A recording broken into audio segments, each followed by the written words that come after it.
사도행전 21장 10절부터 14절까지 말씀 우리 함께 읽습니다. 시작. 여러 날 머물러 있더니 아가보라 하는 한 선지자가 유대로부터 내려와 우리에게 와서 바울의 띠를 가져다가 자기 수족을 잡아매고 말하기를 성령이 말씀하시되 예루살렘에서 유대인들이 이같이 이 띠 임자를 결박하여 이방인의 손에 넘겨주리라 하거늘 우리가 그 말을 듣고 그곳 사람들과 더불어 바울에게 예루살렘으로 올라가지 말라 권하니 바울이 대답하되 여러분이 어찌하여 울어 내 마음을 상하게 하느냐 나는 주 예수의 이름을 위하여 결박당할 뿐 아니라 예루살렘에서 죽을 것도 각오하였노라 하니 그가 권함을 받지 아니하므로 우리가 주의 뜻대로 이루어지이다 하고 그쳤노라. 아멘. 주의 뜻대로 이루어지이다. 주의 뜻대로 이루어지이다 라는 제목으로 하나님 말씀 전하겠습니다. 사도 바울은 사명을 위해서라면 자기 생명을 기꺼이 바칠 수 있습니다. 죽고 사는 문제가 해결된 것입니다. 이렇게 죽고 사는 문제가 해결된 사람은 화려한 삶보다는 깨끗한 삶을, 많은 일보다는 꼭 이루어야 할 일을 감당하며 삽니다. 그러나 진리의 길과 현실의 길에서 자기 목숨 하나 건지기 위해 현실의 길을 택하는 사람들이 너무나 많습니다. 바울은 자기의 꿈을 이루려는 야망의 사람이 아닙니다. 오직 성령 안에서 하나님의 뜻을 이루려는 사명자입니다. 그래서 이 위험을 알고도 정면으로 돌파하다가 큰 환난에 처하게 됩니다. 사실 바울은 가는 곳마다 성공적인 사역을 하고 있었습니다. 그런데 지금 성령에 매여 예루살렘으로 가고 있습니다. 왜 바울은 계속해서 성공적인 사역을 이어가지 않고 굳이 위험을 무릅쓰고 예루살렘으로 가려고 했을까요? 그는 이방인에게 복음을 전한 것은 분명한 하나님의 뜻이라는 것을 당당하게 입증하고 싶었던 것입니다. 그리고 유대인 교회와 이방인 교회가 하나라는 것을 확인시켜주고 싶었습니다. 또한 유대인들에 대한 이방인들의 사랑을 표현하고 싶었습니다. 가뭄과 가난으로 고통받는 예루살렘 교회 성도들에게 전해줄 이방인 교회의 헌금을 그가 가져가고 있었던 것입니다. 아무리 유대인들이 예수님을 대적하고 복음을 반대해도 바울은 그들을 결코 포기할 수 없었습니다. 그래서 하나님이 오순절에 기적을 일으키셨던 것처럼 이번에도 새로운 역사가 예루살렘에 일어나기를 간절히 바라고 있었던 것입니다. 성령님께서 사명자에게 마음의 준비를 시키십니다. 지금 성령께서는 바울을 영적으로 무장시키고 계십니다.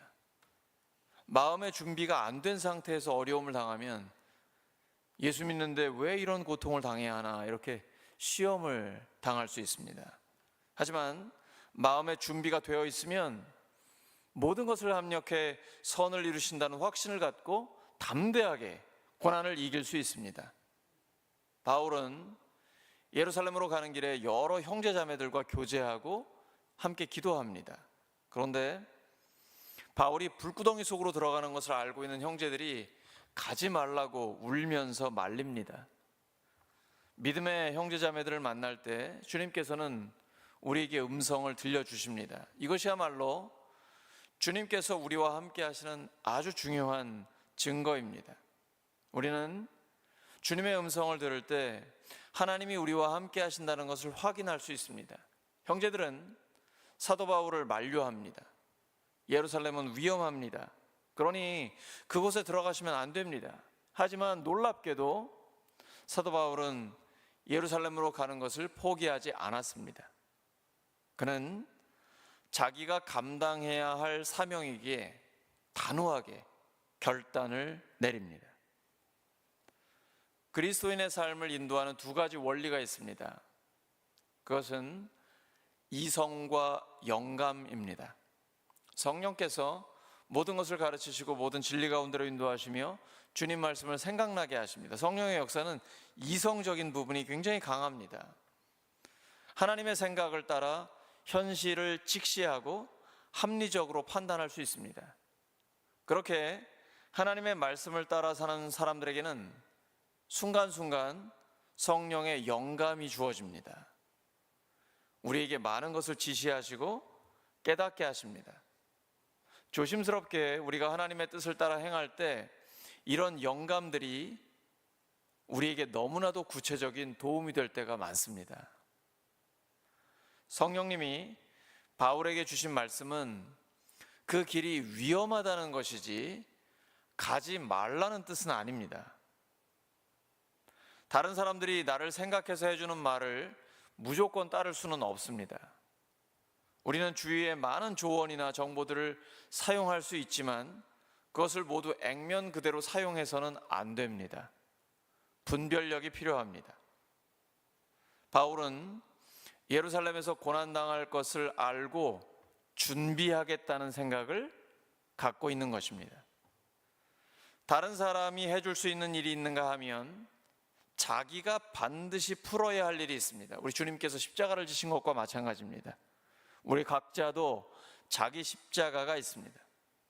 만약에 사도 바울이 예루살렘 교회를 멀리하게 되면 유대인 교회와 이방인 교회는 둘로 갈라질 수밖에 없었을 것입니다.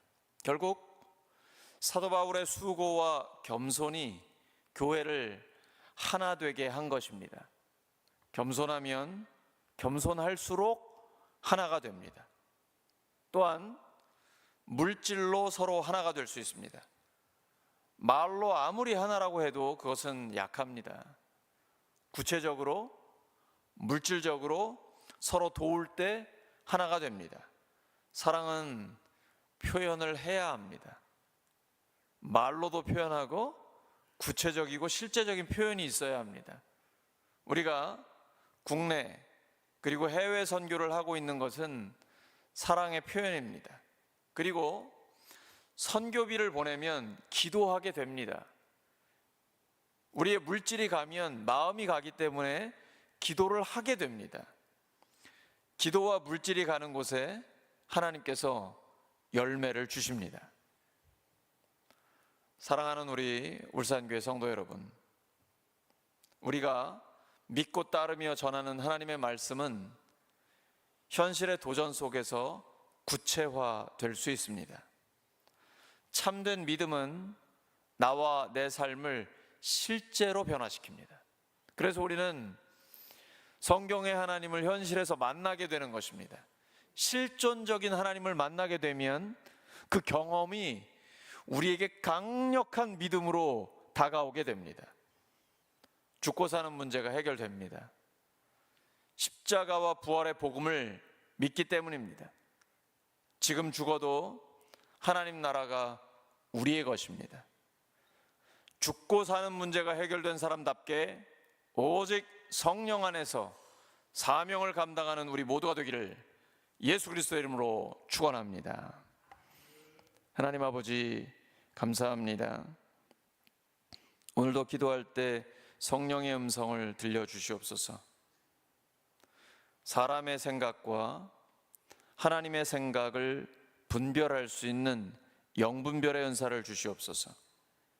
또한 다른 사람이 감당할 수 없는 오직 저만, 나 자신만이 감당할 수 있는 그 사명을 깨닫게 하시고 예수님이 십자가를 지신 것처럼 우리도 자기를 부인하고 날마다 자기 십자가를 지고 예수님의 제자의 길을 걸어갈 수 있도록 도와주시옵소서.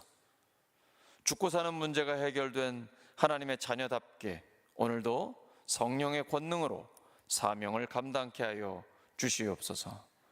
예수님의 이름으로 기도드립니다.